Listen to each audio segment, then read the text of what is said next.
मिरजेत शिवसेना मिरज विधानसभा booth कार्यकर्ता प्रशिक्षण शिबिराचे आयोजन। मिरजेत शिवसेना मिरज विधानसभा बूथ कार्यकर्ता प्रशिक्षण शिबिराचे आयोजन आळतेकर हॉल या ठिकाणी करण्यात आले होते। यावेळी शिवसेनेचे ठाण्याचे नगरसेवक आणि लोकसभा संपर्क प्रमुख योगेश जानकर आणि महाराष्ट्र केसरी चंद्रहार पाटील यांनी शिवसेनेच्या पदाधिकारी आणि कार्यकर्त्यांना मार्गदर्शन केले। यावेळी मिरज तालुक्यातील बेडग आणि म्हैसाळ येथील 11 ग्रामपंचायत सदस्यांनी शिवसेना शिंदे गटात प्रवेश केला। यावेळी बोलताना संपर्क प्रमुख योगेश जानकर म्हणाले की येणाऱ्या आगामी काळात सांगली जिल्ह्यात 5 आमदार आणि 1 खासदार शिवसेनेचे निवडून येतील असा विश्वास त्यांनी व्यक्त केला। या कार्यक्रमाचे आयोजन शिवसेना महानगर प्रमुख प्राध्यापक मोहन वनखंडे, नगरसेवक सागर वनखंडे यांनी केले होते। यावेळी संजय विभूते, बजरंग पाटील, माधव गाडगीळ, सभापती तन्वी कमलेकर, रुक्मिणी आंबेगिरी यांच्यासह पंचायत समिती सदस्य आणि पदाधिकारी उपस्थित होते। आज सांगली लोकसभा मतदारसंघामध्ये जो आढावा बैठक संपन्न होत आहे, आत्ताच 3 मतदारसंघ करून आता मिरज विधानसभेमध्ये आज जी बैठक झाली, या बैठकीला आमच्याबरोबर आमचे मित्र सहकारी चंद्रहार पाटील आणि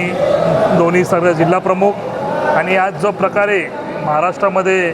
महाराष्ट्राचे उपमुख्यमंत्री एकनाथ शिंदे साहेब आणि डॉक्टर श्रीकांत शिंदे साहेब ज्या प्रकारे धडाक्याचं काम करत आहेत आणि आत्ताच आपण बघितलं महाराष्ट्रामध्ये डॉक्टर श्रीकांत शिंदे ज्याप्रमाणे दौरे घेत आहेत आणि पक्ष बांधणीसाठी पुढच्या येत्या काळामध्ये कुठलंही 3-3.5 वर्ष इलेक्शन नाही आहे तरी पण पक्ष रस्त्यावर उतरून काम करण्याचा जो त्यांनी कार्यक्रम जो नियोजित केला आहे, ह्या कार्यक्रमाची सुरुवात आपण बघितली सोलापूरला आहे, परत माढा मतदारसंघामध्ये आहे, अनेक मतदारसंघामध्ये डॉक्टर श्रीकांत शिंदेंनी बैठक घेतली आणि काही धाडसी निर्णय घेतले पक्षामध्ये। तर तसंच आज सांगली लोकसभेचं डॉक्टर श्रीकांत शिंदे साहेब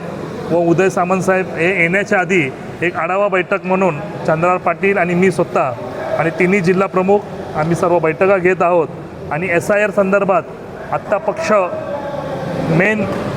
मुख्य प्रवाहामध्ये येण्यासाठी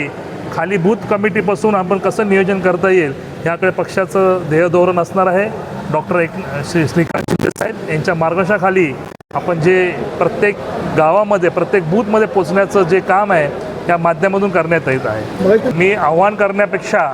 आपण बघत आहोत महाराष्ट्राचे तत्कालीन मुख्यमंत्री एकनाथ शिंदे साहेबांनी ज्या या सांगली जिल्ह्याला प्रेम दिलं, आपण बघितलं असेल म्हैसाळ योजना असेल, 2000 कोटीची योजना असेल,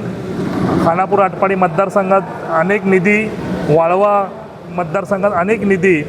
धैर्यशील माने जे बाजूच्या मतदारसंघामध्ये लोकसभेमध्ये आहेत त्यांचे 2 विधानसभा या सांगली जिल्ह्यात आहेत, शिराळा आणि इकडे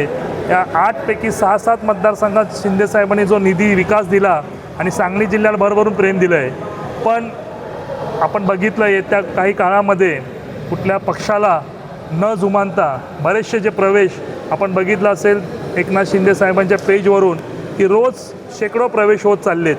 अनेक आमदार असतील, माजी आमदार असतील, खासदार असतील, माजी खासदार असतील, अनेक कार्यकर्त्यांची इच्छा आहे पक्षामध्ये येण्याची, पण काही कारणास्तव कुठल्या तरी नियोजनामुळे ते येत नसतात। पण येत्या काळामध्ये पक्ष वाढवण्यासाठी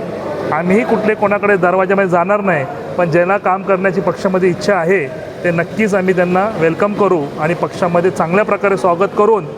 येत्या पुढच्या काळामध्ये सांगली जिल्हाच आहे, पूर्ण महाराष्ट्र आहे, पण मी एक सांगली लोकसभा संपर्क प्रमुख म्हणून या सांगली लोकसभा संपर्क प्रमुखच्या नात्याने 8 विधानसभा आहेत, ह्या विधानसभेमध्ये सांगली जिल्ह्यामध्ये आणि सांगली लोकसभेमध्ये 6 आहेत, तर 8 पैकी किमान 2 विधानसभा अजून वाढणार आहेत एक या डिलिमिटेशनमध्ये आणि जिथे 1 खासदार तिथे 2 खासदार होतील। तर येत्या काळामध्ये सांगली जिल्ह्यामध्ये 10 आमदार आहेत, किमान 5 आमदार हे शिवसेना पक्षाचे आणि किमान 1 खासदार हे आपल्या शिवसेना पक्षाचा होईल, एवढंच मी ह्या दृष्टिकोनाने आम्ही काम करण्याचं नियोजन करत आहोत।